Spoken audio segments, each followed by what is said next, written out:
My fellow New Yorkers, I am speaking directly to you today to share a sobering update on our city's finances and the impacts they will have on this great city. As you know, we're in the middle of a humanitarian crisis involving asylum seekers, a crisis that will cost our city $12 billion over 3 fiscal years. While our compassion is limitless, our resources are not. We have not received substantial support from the federal or state governments to handle those costs or change the course of this crisis. While the city's recovery and economy are strong, we face slowing revenue growth and COVID stimulus funding that has supported education and social services programs sunsets next fiscal year. But the money has to come from somewhere.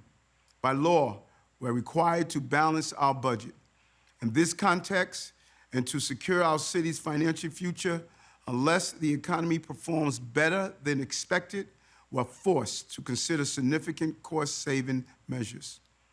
We're actively working to reduce housing and other costs by transitioning migrants out of the shelter system and humanitarian emergency response and relief centers, and are looking closely at ways to reduce the cost of caring for the asylum seekers. At this time, we are also asking all of our agencies to submit a plan to reduce their city-funded spending in each year of our financial plan by 5% for our upcoming November budget update, by another 5% in January's preliminary budget, and by a final 5% in April's executive budget. We'll be taking additional actions to control spending and promote budget savings that will be announced in the near future. For the better part of a year now, I have been clear that these costs will impact every city service. While I have instructed my team to work closely with city agencies to reduce the impact that these cuts may have on New Yorkers who rely on our services, the simple truth is that longtime New Yorkers and asylum seekers will feel these potential cuts, and they will hurt. New Yorkers are angry and frustrated, and they're right to be. I am too. I want to be clear. These tough decisions are a direct result of inactions in Washington and in Albany. But the die is not yet cast.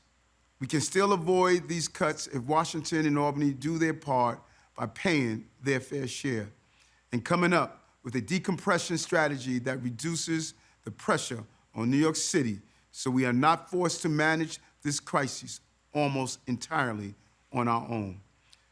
We have said time and time again, New York City cannot bear the burden of this national crisis on our own. But these spending reductions are what will have to happen if we continue on our current course. This is a national crisis that requires national leadership. It's time for our partners to join us. Thank you.